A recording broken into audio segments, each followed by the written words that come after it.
How's it going, everybody? Welcome back to the Halo 2 Pistol Only Challenge, where we're trying to get through all of Halo 2 on heroic difficulty by only using the pistol. Again, the rules are simple. I can only use the pistol throughout this whole playthrough. Melee is included. No grenades can be used at any time. Vehicles are alright as long as I'm not the one doing the shooting. And I can't kill teammates for extra ammo or for a weapon swap of any sort.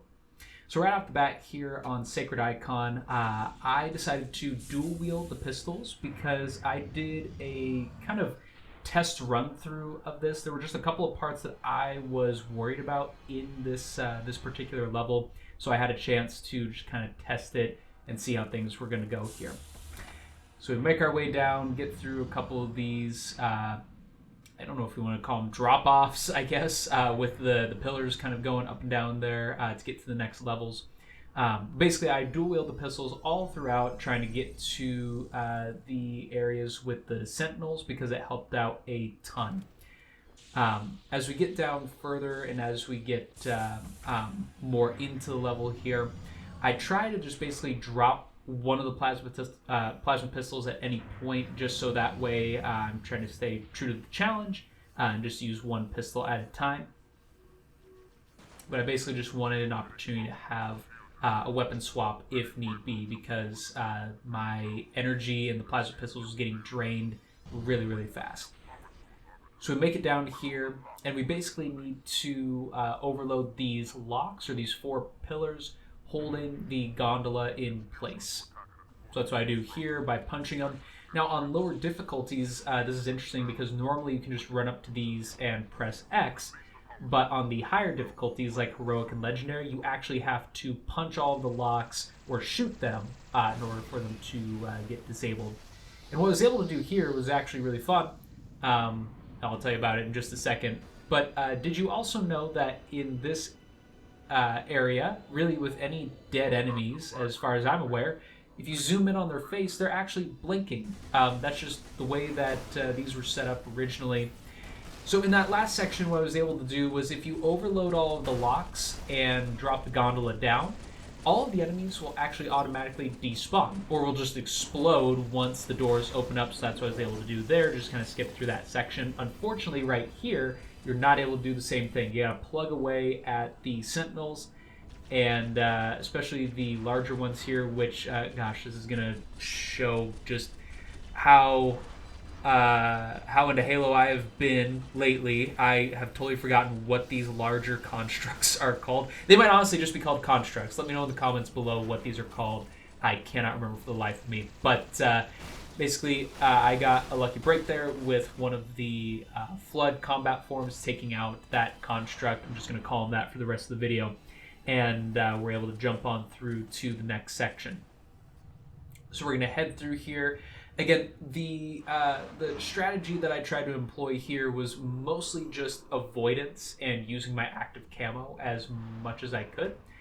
So we're going to overload another lock here and make it down to the next section, using the active camo again to skip around these combat forms.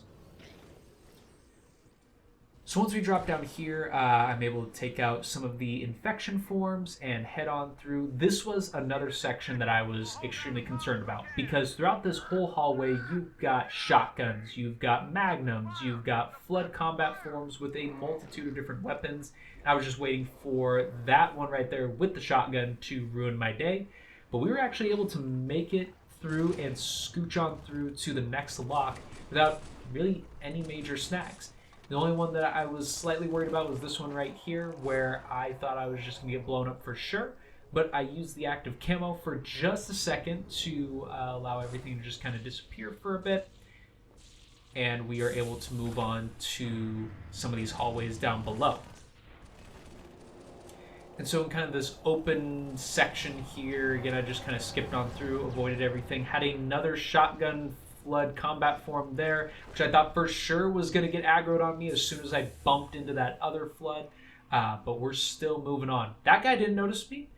It was just a lot of lucky breaks here as we continued forward. So as we make our way through the infection zone, Just kind of hug the walls, jump through a couple of sections here. Let the sentinels do most of the work, or let my allies do most of the work, because if I have to resort to using my plasma pistol, it was just going to be a bad spot.